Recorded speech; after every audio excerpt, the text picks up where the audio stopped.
নমস্কার বন্ধুরা, আজ রামনবমী উপলক্ষে আমি আপনাদের কিছু কথা বলে শোনাবো। তার জন্য আমার এই ভিডিওতে আপনাদের সুস্বাগতম।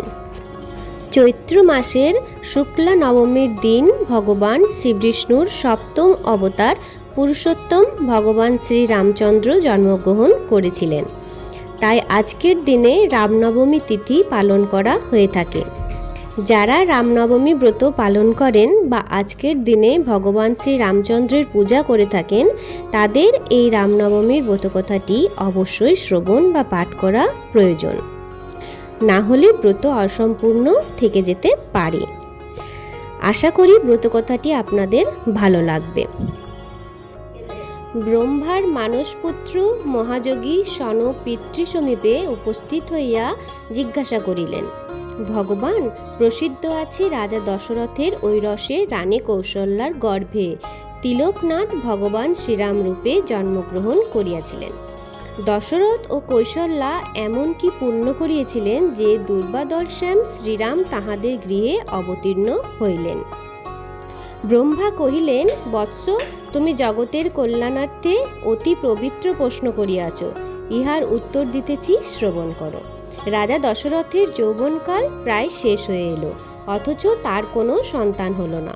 বংশরক্ষা হয় না দেখে রাজা দশরথ খুবই চিন্তায় দিন কাটাতে লাগলেন। শেষে তার কুলপুরোহিত বশিষ্ঠদেব রাজাকে বললেন তার স্ত্রীকে সঙ্গে নিয়ে শিবদুর্গার মন্ত্র জপ করতে। রাজা দশরথ ও তাহার মহিষী পতিপরায়ণা কৌশল্যা ধ্যানমগ্ন হইয়া শিবদুর্গা মন্ত্রজপ করিয়াছিলেন। তাহাদিগের কঠোর তপস্যায় শশীশেখরের হৃদয় প্রসন্ন হইল। তিনি তৎক্ষণাৎ রাজা ও রানীর পুরোভাগে আবির্ভূত হইলেন।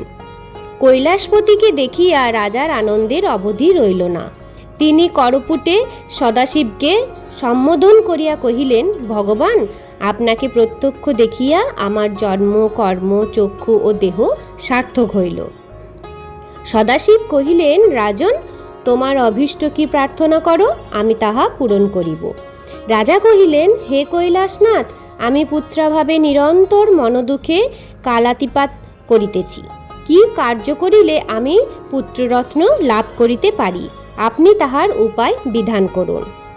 সদাশিব কহিলেন, মহারাজ, তুমি ভক্তি সহকারে পুত্রষ্টি যজ্ঞ সম্পাদন করো, তাহা হইলেই কৈলাসের গর্ভে ব্রহ্মাণ্ডপতি জনার্দন তোমার পুত্ররূপে অবতীর্ণ হইবেন।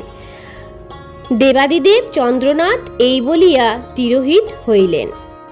অনন্তর রাজা দশরথ কৈলাসের সহিত একত্র হইয়া যথাবিধান পুত্রষ্টি যজ্ঞের অনুষ্ঠান করিলেন।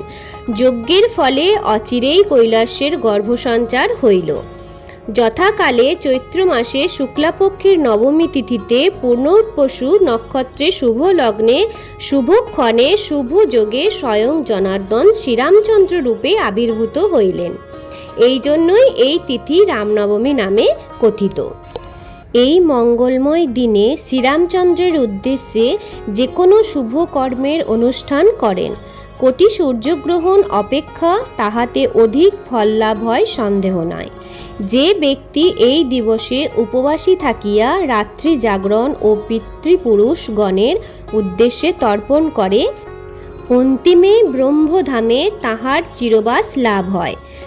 যদি এই পুণ্যতিথিতে নির্জনে বসিয়া দশমী তিথির আগমন পর্যন্ত ভক্তি সহকারে শ্রীরামচন্দ্রের উদ্দেশ্যে ইষ্টমন্ত্র জপ করা যায়, তাহা হইলে তার দ্বারাই পুরস্চরণ ক্রিয়া সম্পাদিত হয়। এই রূপ জপের পর দশমীতে ব্রাহ্মণ ভোজন করাইয়া দক্ষিণা প্রদান করা কর্তব্য। এই প্রকারে রামনবমী ব্রত সম্পাদন করিলে রঘু কুলতিলক রামচন্দ্র প্রসন্ন হইয়া ব্রতীর মনোবাঞ্ছা পূর্ণ করেন। এই রামনবমী ব্রত সর্বসুখের এবং সর্বপ্রকার মঙ্গলের আকর ও পরম পবিত্র।